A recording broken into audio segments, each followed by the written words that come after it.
So let's start. Dr. Dietmar, please. That's okay? Yeah. Okay. Hello, everybody. I'm Tian Zijiang from Institute of Automation, the Chinese Academy of Science. So it's my pleasure to chair this presentation. Let me give a brief introduction to the speaker, Dr. Dietmar Plenz. Dr. Plenz is the chief of section on critical brain dynamics in the intramural research program at the IMH. He attended college at the University of Mainz and Tübingen in Germany, under the supervision of Professor Valentino Plettenbeck and Edison. He received his PhD in 1993 at the Max Planck Institute of Biological Cybernetics and the University of Tübingen, where he pioneered the development of intracortical networks to study the emergence of neuronal population dynamics. During his 3 years postdoc fellowship with Stephen Kitter at the University of Tennessee, Memphis, he developed the advanced cortex forebrain neural culture that allowed him to identify the mechanism of distinct activity patterns that characterize normal and abnormal population dynamics in cortex and basal ganglia. Dr. Plenz joined IMH as a tenure-track investigator in 1999 and was promoted to senior investigator with tenure in 2006. His lab combined the electrophysiological and image techniques and the neural modeling to study the self-organization of neural networks. So please, Dietmar. So thank you very much for this invitation and the opportunity to present our work over the last about 10 years. My talk will center around self-organized criticality in the brain, which we have been studying at the National Institute of Mental Health in Bethesda for many years. And I was just briefly mention some of my main collaborators and students, and now researchers who have their own labs who have been participating in this research. We have done many studies on avalanches in awake macaque monkeys with Professor Shan Yu now, Thomas Pettermann, Tara Thiagarajan, Stephanie Miller. We also have looked at the functional advantages of avalanches in the brain with Woody Xu, who is now his own group, Honglian Yang, at that time a PhD student. And we have studied a lot on the cellular origin of neuronal avalanches, which I'm going to tell you also about, with my then students, Tim Belay, Andreas Klaus, and my researchers and collaborators are Raj Roy, who is specialized in laser physics and dynamical systems in Maryland, Dante Chialvo, an expert in statistical physics and criticality, Lucilla De Archangelis, a physicist with specializing in statistical physics, seismology, and criticality, and Patrick Cannonball, my long-term systems neuroscience collaborator. So I'm giving this talk assuming that we have a diverse audience with a certain background in neuroscience, and that will require me to elaborate a little bit on the basic problems that we face when we study the human brain and how we address these problems and get insights from scaling relationships that we have discovered over the last 10 years. And I'm going to start here with a simple human brain cross-section. On the left, you see the section of a human brain cut from top to bottom in a thin slice and stained such that the fibers that connect brain cells across the brain are in black. And the gray matter, which is basically the advantage, the evolution of the mammalian brain, with the epitome of the human brain, is in that thin layer, which we consider here. This is the gray matter, or the gray cortex, and this is the seat of our cognitive function. And these are the fibers. And what you can see in that section is that our brain, which carries our cognitive functions, is actually a two-dimensional sheet. It's a thin layer that wraps around in the skull, and some of these positions are connected by long-range fibers to other places. So how are these fibers, how is its connectedness in this two-dimensional sheet? Is there any quantitative relationship that will tell us what in the design of this computer tells us any particular design principles? And we can refer to the work by the Shinyovsky group about 20 years ago, who asked a very simple question. If we go through the evolution and look at the smallest brains, like in the pygmy, or the brains in the mouse, the brain in the fox, and or the elephant, and if you want to know, this is where the human brain is sitting, and we compare the volume of the gray matter, which are the nerve cells, and compare it to the volume of the white matter, which in this stain is black, which are the cables, the fibers, how much attention pays the cortex to staying connected? And you will see that the cortex, which has distributed functions, which means different places in the cortex will encode different things, the cortex wants to stay connected. And the effort that the brain takes in order to stay connected is increasing with brain size. So if you compare in the brain of a mouse, what is the volume of the gray matter, which is about 100 cubic millimeters. And these 100 cubic millimeters, that sheet is connected with fibers that take up about 10 cubic millimeters. But if you go to the human brain, which has many more nerve cells, like 600,000 cubic millimeters, you see that approximately an equivalent amount of space is taken up by connecting this two-dimensional sheet with different functions. So as the cortex, as the brain expands, it devotes more and more volume to staying connected. And that, of course, is a challenge for brain evolution. But it also tells us something about scaling. It tells us that the computational organization in the cortex has to be scalable, and there are certain scaling laws that will tell us how that scale should work. And computation that you have going on in a mouse brain should be scalable such that it can be also performed in a human brain. So these are very, very distinct constraints that we need to consider when we talk about how does the human brain achieve the cognitive function that we see it doing. So the simplest way, of course, would be if we just connect different cortical sites that are distributed. And if you connect them with fibers, then we might be able to converge different organization, different functional content, and extract different information from that. So this is kind of symbolized here on the left, where you see a cube, and that is now the cortical sheet, where we have 1, 2, 3, 4, 5, 6 layers. And that's the surface. And it's a very small part of the cortex, but that is basically the cortical sheet made up of 6 layers. And if different places on that cortical sheet encode different information, then the question is, how can we connect sites A, B, C, D, E in such a way that we can do computation?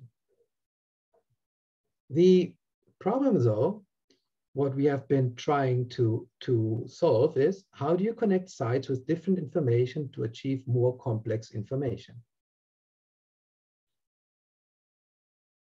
The mechanism that we are going to suggest, or we're trying to come up with, has to be able to selectively connect different sites that have to be or can be quite a long distance apart. So that's one constraint. And that could be fulfilled by anatomy. Growth processes could lead to connecting more fibers between two sites that have to work together. But the third constraint, that this computation has to be fast, it has to be adaptive, we need to be able to learn, and the fastness comes from living in an environment that changes very fast, where the computational tasks and demands are fast.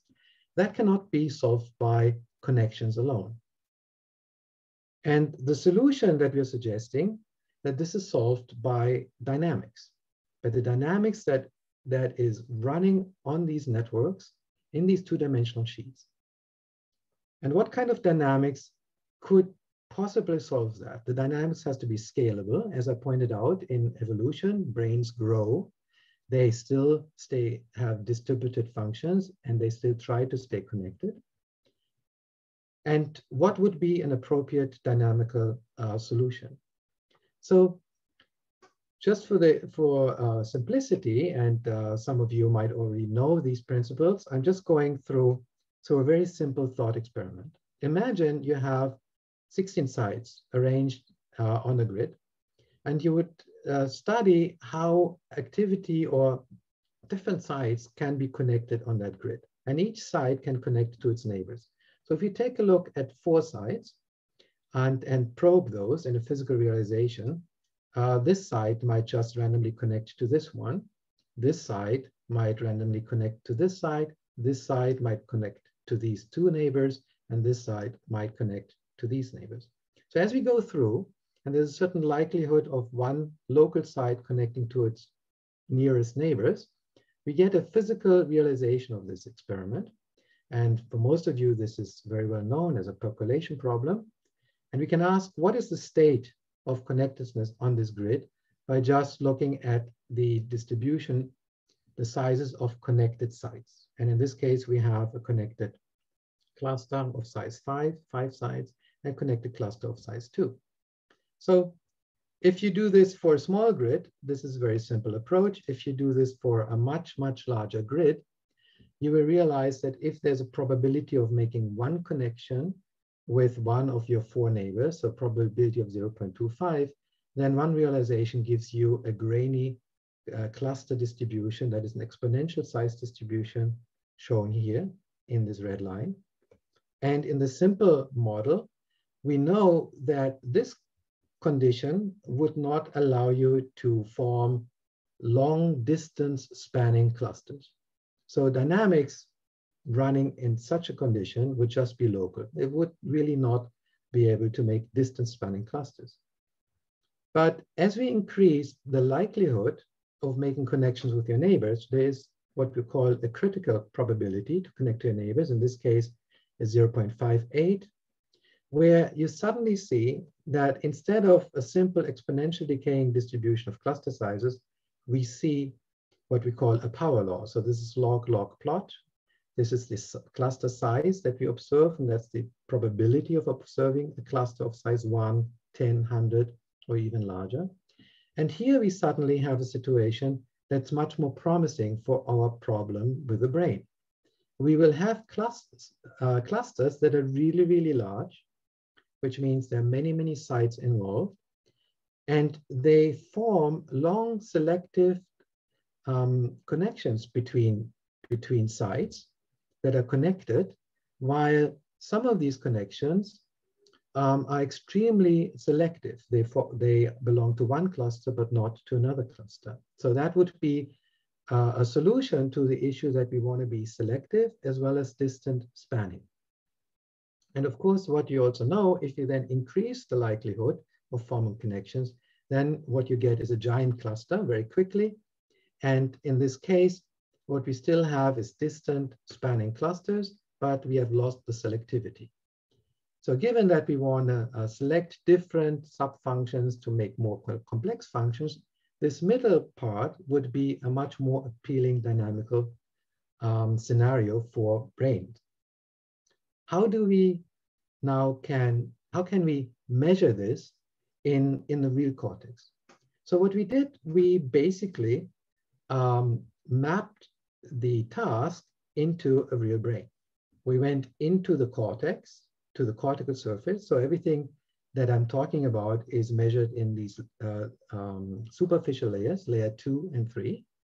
And we inserted a microelectrode array that allowed us to measure activity, whether a site was active, in such a grid-like manner. And instead of probing each site and ask whether they make a connection, now we have moved from percolation to a branching process where we start activity at one site and ask how activity is propagating on the grid. And in this case, the activity starts somewhere. In this case, it was this site, propagates, which means there's future activity until at one point, there's no site active anymore. And we get a cluster like this. So that experiment we did in real brains. And what we are tracking with a microelectrode array is basically at each electrode, we're tracking the combined activity of many nerve cells that add up at that local site. And we can extract that significant activity emergence by just simply using a threshold function on what we call a local field potential. So the local field potential is a time function. And by applying the threshold, we can identify the peak time and the amplitudes when nerve cells at one side fire together. And this is then a more elaborate demonstration what this looks like. So this is a 10 by 10 microelectrode array with the electrodes. We insert this microelectrode array into the brain of in this case, macaque monkey. And we have worked with a company to have very short shanks so that we are staying in this layer 2, 3. And this is the local field potential that comes out that we measure at one electrode, single electrode. This is just 500 milliseconds. So these are very fast potentials. And at a threshold, we can extract these negative spikes, which we know and have demonstrated, they will identify the time and the site, the electrode site, where many nerve cells like to have a synchronous firing event. So this looks very complicated. At one electrode, it might look very simple, but when you look at hundreds of electrodes together, here 91 electrodes in this monkey, and this is just 1 second, you see that this local synchrony formation that happens on one electrode also happens around the same time on many other electrodes, but it is not something any regular. So what I'm now showing you in this little movie is 1 second of just ongoing brain activity on the electrode in a monkey. I've slowed it down by a factor of 15. And what you will see are these dots popping up, where you have a synchronous group. And you can think of this in a network as a node becoming active. And the color is just telling you how big that synchronous group was. So blue is a small group size, red is a large group size, and it's slowed down so that you can appreciate the complexity of this ongoing activity. You will see sometimes, you see breaks, no activity, then you will see wave-like activity, you will see explosive propagation from the center or from one side, and so on and so forth. So this looks rather complicated, and you will see that in the history of neuroscience, people like to map their certain patterns in that, whether it's an oscillation or wave. But all what we have did at that time, we asked, where does activity start? Does it propagate in the next time? And when does it stop? And then how many sites were active? So these are our clusters. And when we plot the cluster size distribution, what you find is something that is very, very unique, because it becomes a power law. It means that the activity that I just showed you, there's a certain probability of finding just one site forming a synchronous group. There's a certain probability that 10 sites have formed a cluster. And there's another probability that up to 100 sites have formed a cluster. And that power law is has a slope of -3/2. And this part here, where it becomes a bit noisy, turns out is the cutoff. Because if we repeat that exercise with smaller parts of the array, you see that everything stays the same in terms of power law and slope, but the cutoff of the power law moves accordingly to the maximum of the number of electrodes that we have used for the analysis. So in this case, we went from about close to 100 electrodes down to 10 electrodes. And of course, if you had a microelectrode array with 1,000 electrodes, we would predict that this relationship holds up to 1,000 until you have the cutoff. And so what does that mean when we observe this kind of activity? We can use controls. We can take the times of those synchronous groups formation at one side, and we can shift it a little bit in time, ±10 milliseconds. And that shift decorrelates the correlation between different sites. And when we then do the cluster analysis, what we will see is is just an exponential decaying probability function of cluster formation. And that is basically the expectation that clusters would happen by chance, given the rate of the synchronization formation process at each local site, but no interaction between those sites. So that tells us that the interaction between neurons that form synchronous groups at different sites is responsible for these huge and big system-wide spanning clusters to form. So that's not a coincidence. That is part of the brain dynamics. And so these long, big clusters that cover the whole microelectrode array, we need to answer the question, is this just something like epileptic activity, where everything is in a non-selective way connected with each other? Or are single neurons really selectively participating in one of these big clusters, but not in others? If that's the case, then we have answered the other demand that the participation of individual neurons in these system-wide clusters has to be selective. And here I'm just pointing out a recent paper that we had where we measured single neurons in the monkey. And like here's an example with this triangle. So the neuron was located here. And this is a 10 by 10 microelectrode array. And this is the average cluster, how it distributes in space. And you see that this neuron was highly selective to this cluster, but not to that, not to that, not to that. Very highly selective to this cluster, but not to that cluster. And in summary, we found basically about 100 neurons in 2 different monkeys where we could show that individual neurons in the brain, in the cortex, when you see these scale invariant system-wide clusters to form, participate highly selectively in some of these clusters, but not in others. And so that basically then answers the question of selectivity. It is there. And we have expanded our research from non-human primates to the human using the MEG, magnetoencephalography, where we basically use magnetic currents in order to study how activity propagates in the human. And we found this particular power law and cluster formation in the ongoing activity for humans. Dante Chialvo's group published these clusters, the scale invariant clusters, using the fMRI in humans. And Matthias Palver's group published, could show that the slope of these power laws is predictive of the performance of the human in a task.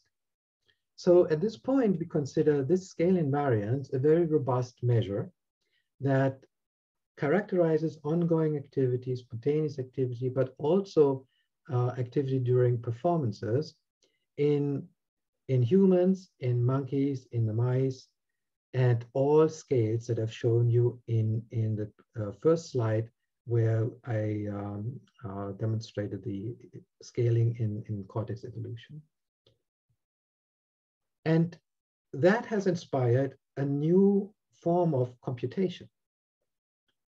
A computation that tries to capture these features of cortical structure connectivity. And I just want to give you 3 examples here. DARPA had a physical intelligence program in 2012, which we participated to. The Dzięcewski group demonstrated atomic switch networks that form in a bundle-like manner, like brain cells.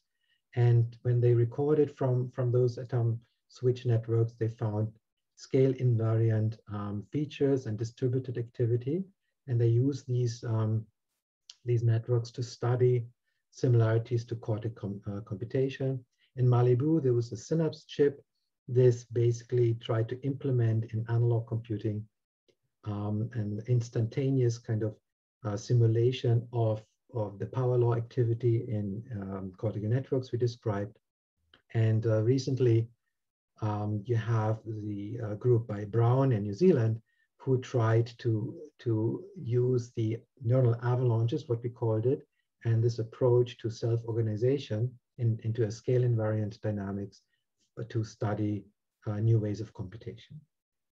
So when you have a power law, you could say, so what? Where does this power law come from? Is it really so critical for computation? What can we learn from it? And so the next section is me trying to make showing you the main experimental evidence that this power law in the brain is a signature of balanced propagation, and it maximizes certain aspects in information processing. Among those is information transfer. And in order to see that, I want you to make yet another conceptual switch, where we are not going to look at the cluster size of propagated activity. Like here, we would have a cluster of 4 within one temporal window. Here we have a cluster of 5. Activity might propagate from here to there to there. And here we have a cluster of size 2. We now look at this from the just direction of propagation itself. And the basic model of propagation is a branching process. It's a very simple model. It's the idea that a site can trigger activity at other sites in the near future with probability P, and fails to trigger activity at future sites with probability 1 minus P, a simple parameter. And then you can have a realization like this, that one site might trigger with probability P in the near future at 2 other sites. This site fails to continue the propagation, whereas this site continues the propagation for the next generation, and this site even for the 3rd generation. And that branching parameter, this branching process, will then produce cascades. And if you look at the cascade size by just counting how many nodes or sites are active, and you plot this distribution, you will find that this simple process will give you a power law with a slope of -3/2 if the propagation is balanced, which means that the likelihood to propagate or likelihood to not propagate is exactly the same. And that is what we would consider balanced propagation. So we tested that experimentally in the brain. And we did this in many different ways. And I just want to show you here one, continuing the example of in the non-human primate. I showed you that we can record with a microelectrode array the local field potential, and that the local field potential supersedes a threshold, and that would be the beginning of a cascade, an avalanche, what we call it. And then we can ask, what is the local field potential threshold crossing at other sites? And when they are within a cluster, this would be one cluster, one avalanche, with which electrode is active over time. We can then normalize all the events that happen in one cluster by the size of the first event. Like this would be a reasonably large size, and then this number would normalize everything here. This is a small initial size here, and it would normalize all the other activities. So then if we then look after a certain time and just collect all the normalized events, they should then give us a distribution. And if activity neither grows nor decays, then these distributions should sit exactly at 1, or the logarithm of 1 at 0. And that is exactly what we see in the monkey. So here we plot the distributions of these normalized sizes, normalized by the initiating group size, and we plot it after 1 millisecond, 10 milliseconds, 20 milliseconds. You see that these distributions all center on the log of 1, which is 0. And this is plotted here. So over the course of up to 30 milliseconds, once you start such a cascade, that cascade group size that initiate the cascade does not grow, nor does it shrink. It just stops at one point. And so we thought that is an extremely limiting constraint for a computational process. So let's see whether we can destroy this. And so we repeated this experiment in a rodent slice culture where we could track these local field potential events as propagated activity now in superficial layers in an in vitro model. And this is this little back here. And what you can see is that we saw exactly the same. The moment we have this power law with slope of -3/2, the neuronal avalanche scale invariant power law signature, then the propagation is totally balanced. And now being in vitro, we can, of course, do much more controlled perturbation experiments. We can change the ratio of excitation to inhibition in this neural network. So we have neurons that reduce excitability in the network, and we have neurons that increase the excitability in the neurons in the network, and we can change the strengths of those connections. So if we just slightly reduce the effect of inhibition in the network, and for those who know a little bit about this, we used 3 micromole of the drug picrotoxin. 3 micromole is an order of magnitude lower than what people typically use in order to block inhibition. So if you just reduce inhibition by a tiny amount, then everything that I showed you does not hold anymore. Now, an initiating size of a cascade grows in size. And this is this red line here, which means that as the cascade unfolds in the network, it gets bigger and bigger and bigger. It becomes explosive. So that tells us that the phenomenology that I just described to you is not something that these networks just happen to be at. It is something that they actively achieve. There's an homeostatic regulation of this scale invariant activity. In fact, the brain spends a lot of energy to maintain this balance of scale invariance. So to finish this picture, I showed you the subcritical aspect, where you cannot form cascades that are large system-wide, but the scale invariant situation that we have proven in many cortical preparations allows you distant spanning system-wide, very selective cascades formation. And when you change the balance of excitation inhibition, you have explosive growth, which is similar to the hyperexcitable condition where you have suddenly a giant cluster. So how can we think of this in terms of what does it do for us in terms of information? It turns out, and that was very early on what we studied, and that might be a very nice bridge to those who are interested in deep learning or in general feed-forward network dynamics. You can very quickly see how a critical branching process maximizes information transmission between the input and the output layer. That was the example from our initial publication. If you have an input layer of, let's say, 6 neurons and 1 or 6 nodes, one node is active and can activate on average 3 nodes in the next layer. But and those then can activate 3 nodes in successive layers until you have an output layer. You can very quickly see if you have a subcritical branching process, whatever you give here at the input might not survive percolating through the chain, and your output is biased towards 0, 0, zeros, so you can't tell that it was actually an input. Or if you have a supercritical branching process, any input pattern that you give excites successively more and more nodes so that your output that you measure is 1, 1, 1, 1, 1. And again, the information of what input structure was actually there is lost. And that you can measure in many different ways. At that time, we measured it as a mutual information in bits. And this one here would be the critical branching parameter. And you can see that for a certain layer width, that branching parameter maximizes mutual information close to 1.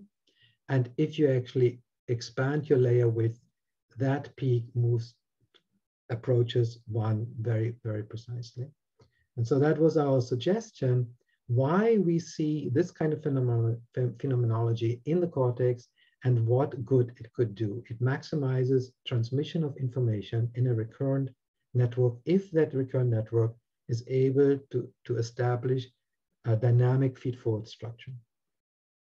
And then we have shown experimentally that, in fact, once you see these neuronal avalanches, these cascade distributions with a scale invariant organization, many things are optimized or maximized in these networks, like the dynamic range, the sensitivity of the network to inputs without saturating, or the pattern entropy, which is how many different patterns can a network produce, assuming that different patterns might be useful to encode different memories. Or the synchrony entropy, if you're interested in patterns not just by different sites being active, but a phase locking. No? And we actually use that, the synchrony entropy maximization, to study how, and that gives you an example how we can use this insight to a kind of a clinical application. In humans, what is the action of anti-epileptic drugs? And here I just repeat what we found in an in vitro system, that when you have avalanches, you maximize the entropy and phase locking at a very, very low overall synchronization level. So when you now move into hyperexcitability, which means the synchronization goes up, you would be in what we call epilepsy. But if you are in an epileptic state and you give an anti-epileptic drug, you should actually move in this direction, reducing synchrony, increasing entropy. And that is exactly what we could show in the human, that you basically, with the application of anti-epileptic drugs, you are moving along these kind of phase transition. And when you actually then study different types of anti-epileptic drugs, you can predict the anti-epileptic drug load that you want to give a particular patient, given how far that patient is from what we call the critical state or the neural avalanche condition. So there are a couple of very counterintuitive consequences in the balance of propagation. And I want to just show you about 3. And I'm going through those quickly. The first is an example about intuition and counterintuition. Here I want you to appreciate how, in about 500 years ago, people thought about how a cannonball flies. There's this direct path that the cannonball would take, they call the violent motion. And then there is the falling from the sky, what was considered the natural motion. And you can see that these are straight lines. And then there's somewhere a curve in between, the mixed or crooked motion. So that was the perceived notion based on things should run in a straight line, how cannonballs flies. And we know, of course, that this was totally wrong. We know that gravity acts right away once the cannonball leaves the cannon, and we now can very precisely predict the trajectory of a cannonball.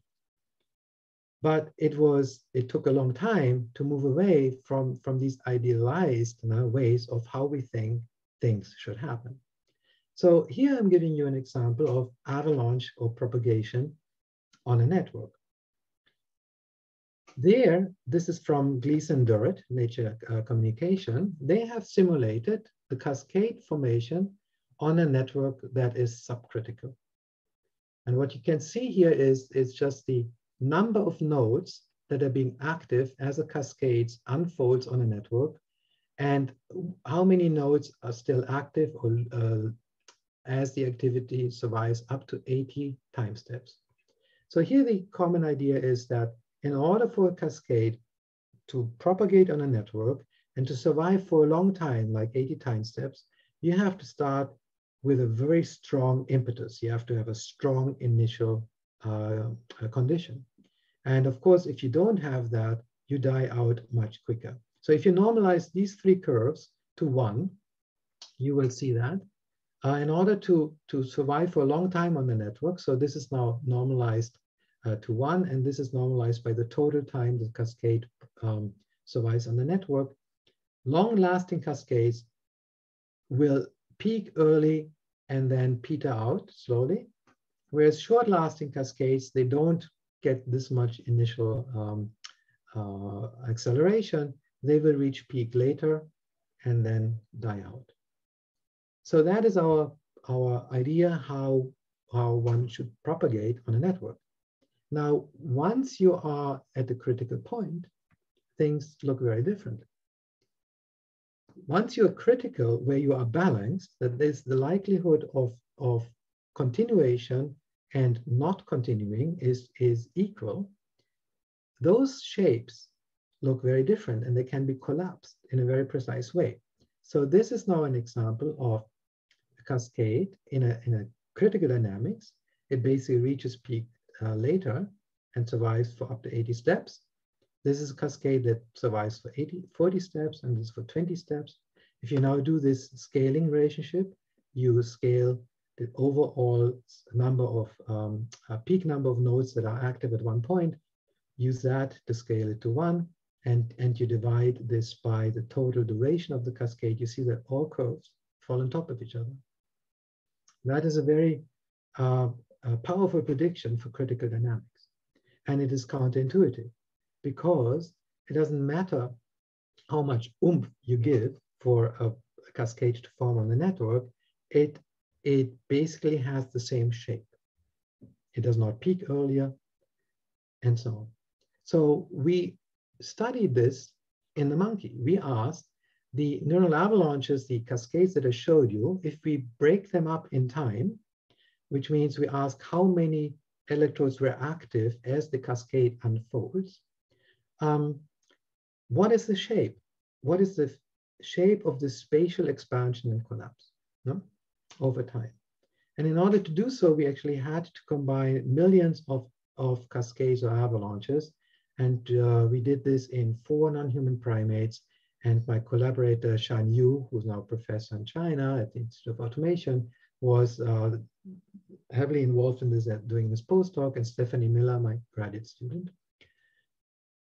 In order to do this analysis, we need many, many cascades because these are heavy tail distributions. And in order to make any statistical inference in the heavy tail, you need a lot of realizations. So by combining a lot of recordings for each monkey that we collected over many days and weeks, we were able to study the power law that we get, and we were able to study the shape of those avalanches. And what you can see here is that avalanches of different duration, in this case would be in a time step of 30 milliseconds. So this would be an avalanche, a cascade that goes up to 90 milliseconds. This is an avalanche that goes up to about 300 milliseconds. These shapes are all identical. And you can collapse them with a collapse exponent of 2, which is predicted for critical branching process. So the avalanches, the patterns that you saw in the movie early in the talk, all have the inverted parabolic shape. it is a universal temporal shape for how activity spreads in the human brain or in any mammalian brain in layer 2-3. And then we looked at what are the functional networks that this spread will produce. And to make a long story short, what we found is that these networks that happen to form require very special learning rules that are basically considering the duration of the cascade, and they are preferentially applied towards the end of the cascade. And the networks that come out of this have a very unique relationship.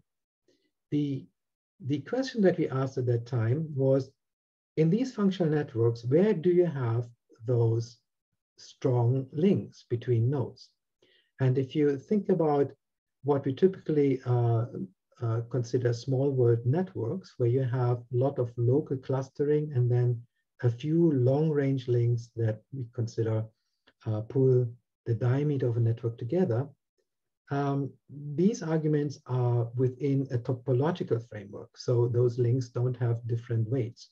But if you now study networks with different weights, where you think that the link between two nodes that has a high weight is a link that is often propagated along, then the question is, where do you put those strong links? Do you put them into the local clustering, and then you emphasize the local clustering over the long-range connections?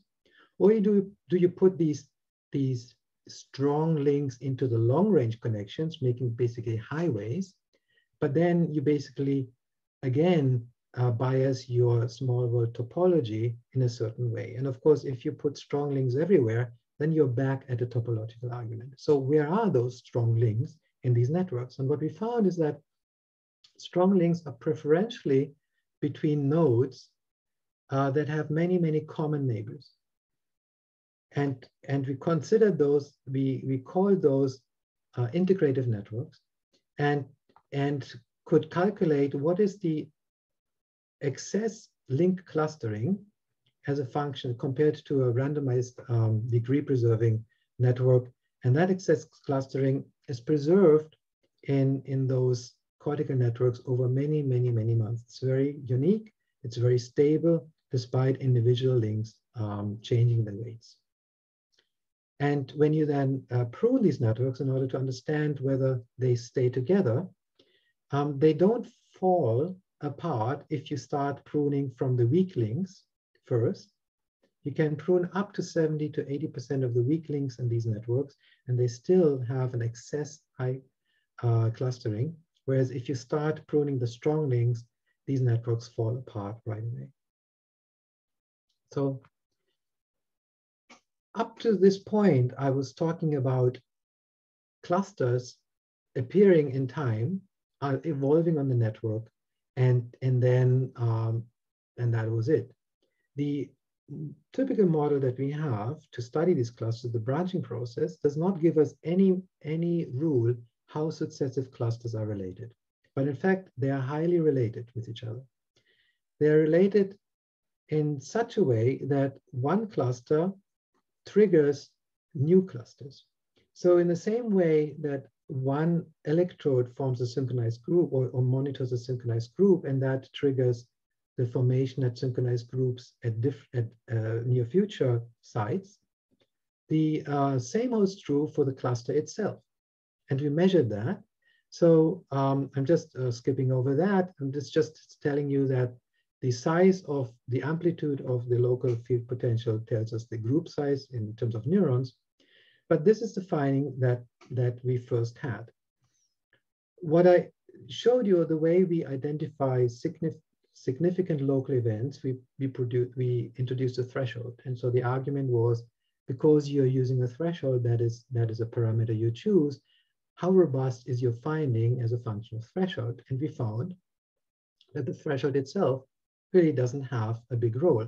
In fact, if you identify those transients in the LFP with a very low threshold, you get many, many more active node events than when you have a high threshold. But the size distribution in your clusters stays very much the same. This is an example from two monkeys. And this is the summary. So we have a power law with a slope of minus 1.5.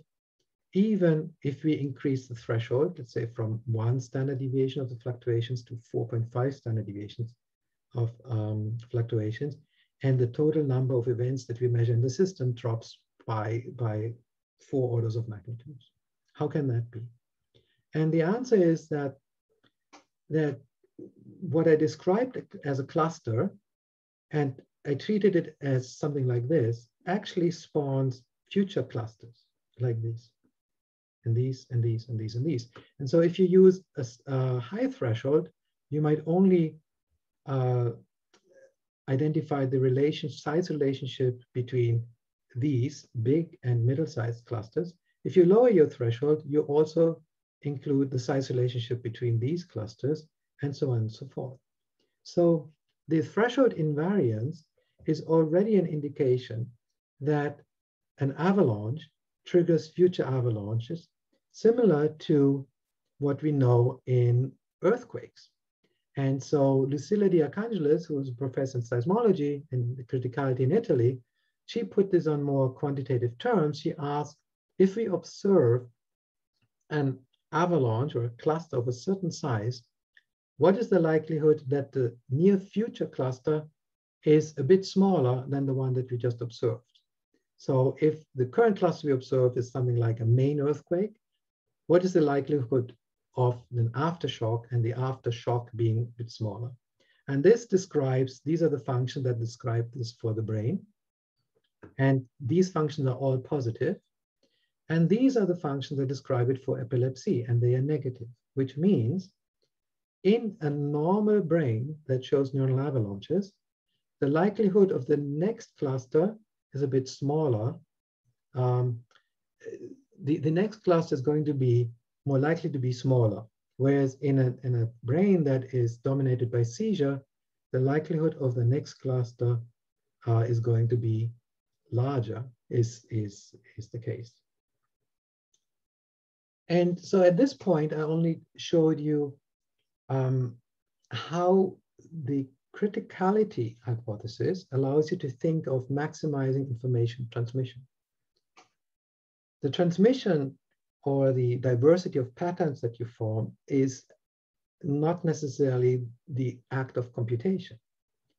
The act of computation, we usually link to a binary function, a thresholding function. But I just showed you that there's a threshold invariance in the system. It doesn't matter what kind of threshold we use, we find the same kind of relationship in terms of sizes. So how can we even think that this might give us an idea how the computation happens? So what I so far only showed you, and that was done with one of my postdocs, Tara Thiagarajan, we looked at the local firing of many neurons at an electrode, and there was this superposition of the activity. And I only showed you what happens when we look at the timing of the threshold and the overall amplitude of the threshold. I did not show you what is the actual time course of this event. And what we found, that if the local events have a certain minimal size, then the time course at the different electrodes perfectly overlaps with each other within one cluster. So this would be one cluster and 2 electrodes. That is the next cluster at another electrode. And you can see that within a cluster, the time course is, you can overplot them. They're not even scaled. And we call this a coherence potential.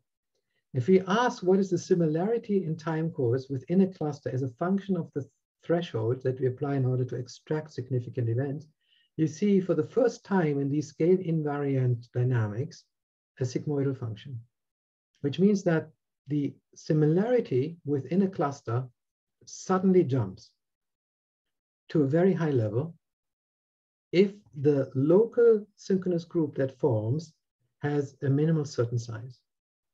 And so we considered that, we called it a coherence potential, and we considered a selective cascade of perfect coherence that forms within the network. And that would be similar to if you look at the certain dynamics, it would be equivalent to a soliton or a glider in the game of life, where the effect of a coherence potential form and forming and creating these identical repeats at different sites, that is, we believe, as kernel hypothesis, is a computational event in the brain.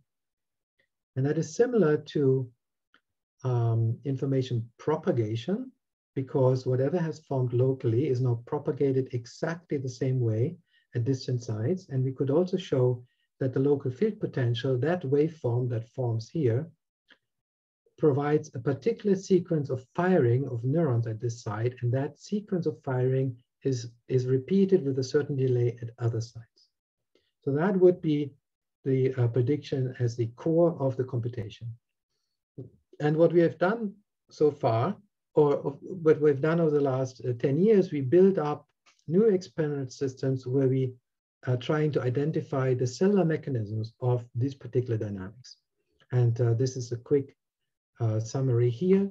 The idea is that scale invariance that I introduced to you at the level of the local field potential, if this is a group that is synchronous, group of cells, then these cells themselves should form groups that are scale invariant.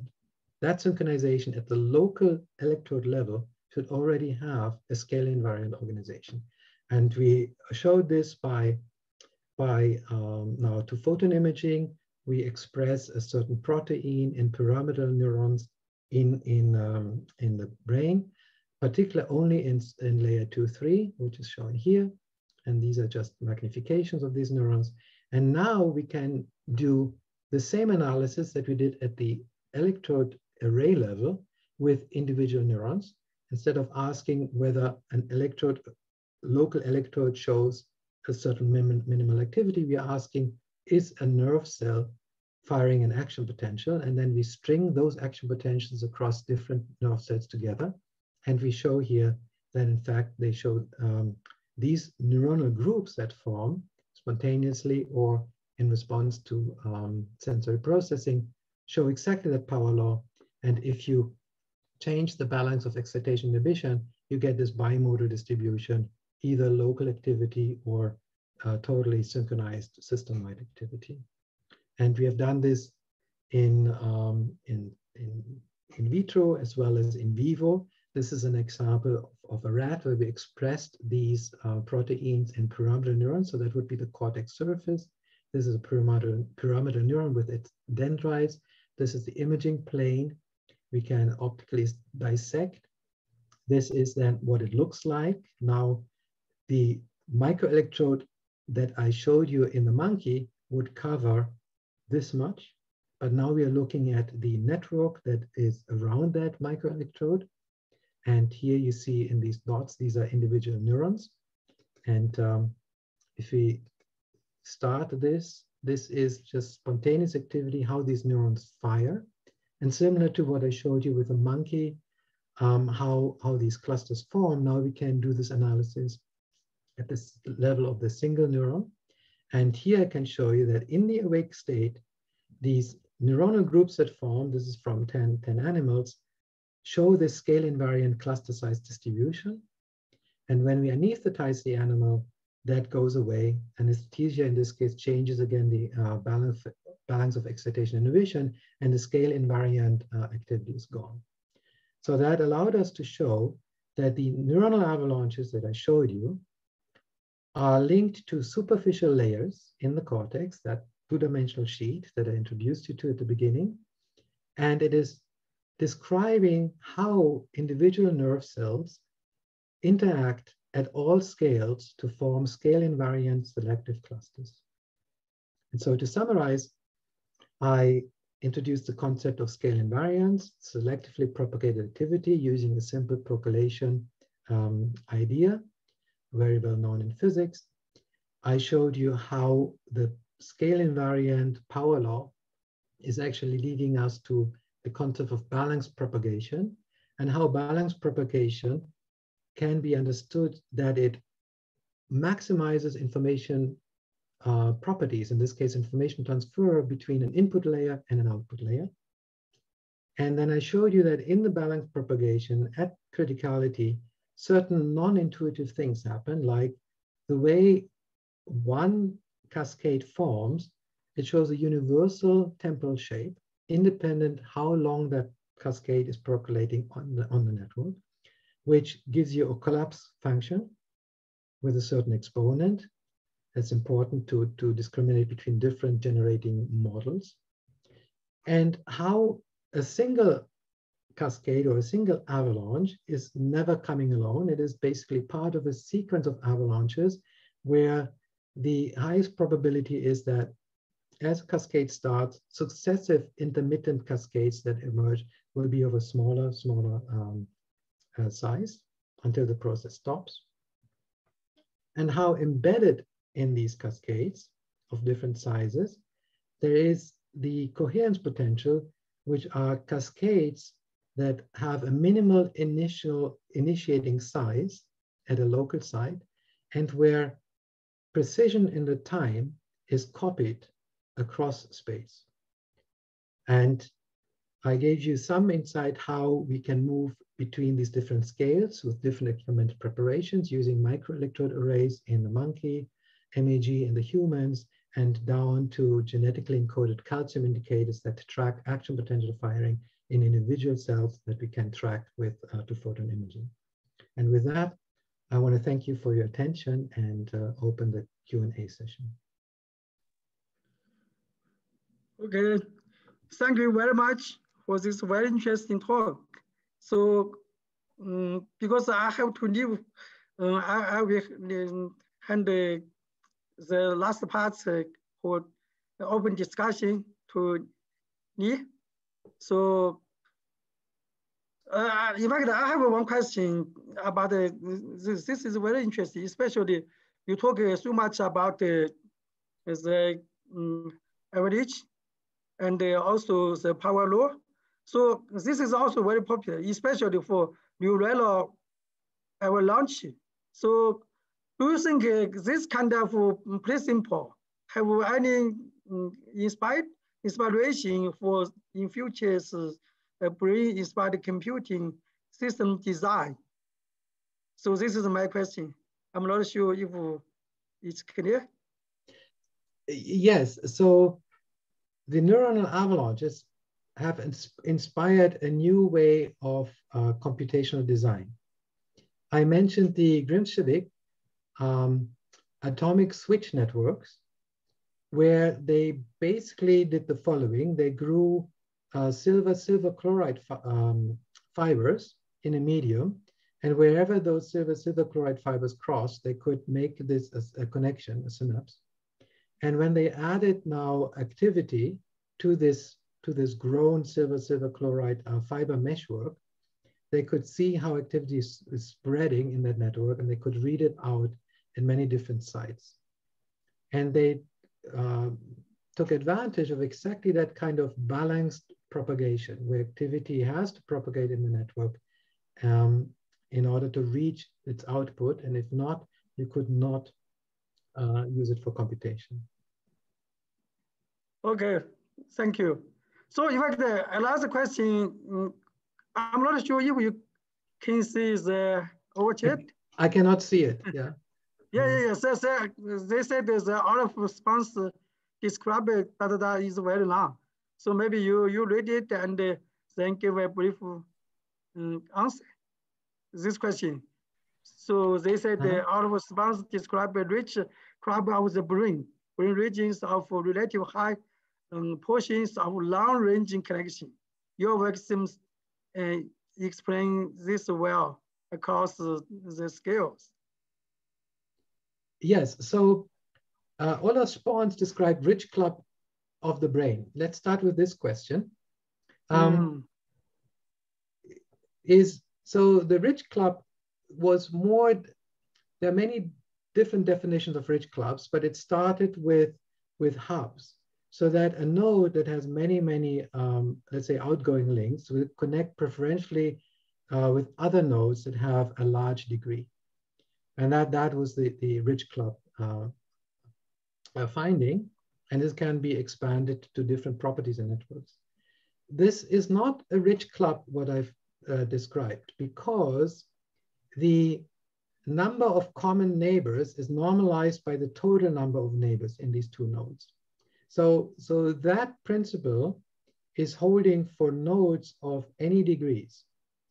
So, and in that sense, it differs from a rich club.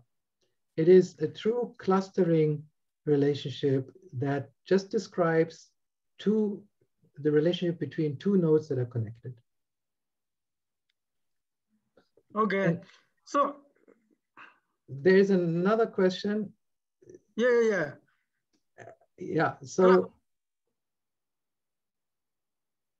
So another question is, as a possible mechanism in the origin of life, Stuart Kaufman of the Santa Fe Institute worked on the botany images autocatalytic behavior of sufficient chemical system in self-contained protected microenvironment. May this well cross the scale? So this is the last question. So thank you very much for this question. The principle of critical dynamics to describe the complex interaction in networks has been expanded to many different systems, whether it describes Boolean networks for gene regulation, or what you have here, diversely concentrated chemical systems. The problem is always the same. How can local agents, by forming cascades, come up with system-wide spanning structures that can be then used to form complex outputs? That is the problem. And it seems that being critical, being at a second order phase transition, gives you one solution. And okay, the last question. So the last question is, how much the observed power law is dependent on the stimulate, for example, in awake condition? For example, would you get the same result when the Watt loss single is given as input and the input single with the natural stimulated statistics? So this is from the Young-Sok question. Yeah. So we have described this power law condition for visually evoked responses in animals. So you get this in the awake condition as a response to a visual stimulus in primary cortex. So the response is avalanches. If you give white noise and you do not provide structured input, for the brain, simply the internal recurrent connectivity will take over and will produce ongoing avalanche activity on which the noise signal will have no impact. Okay, any more questions? So if no question, thank you, Dietmar, again. So this is a very nice talk. Thank you very much. You're welcome. Okay, bye-bye. Bye-bye.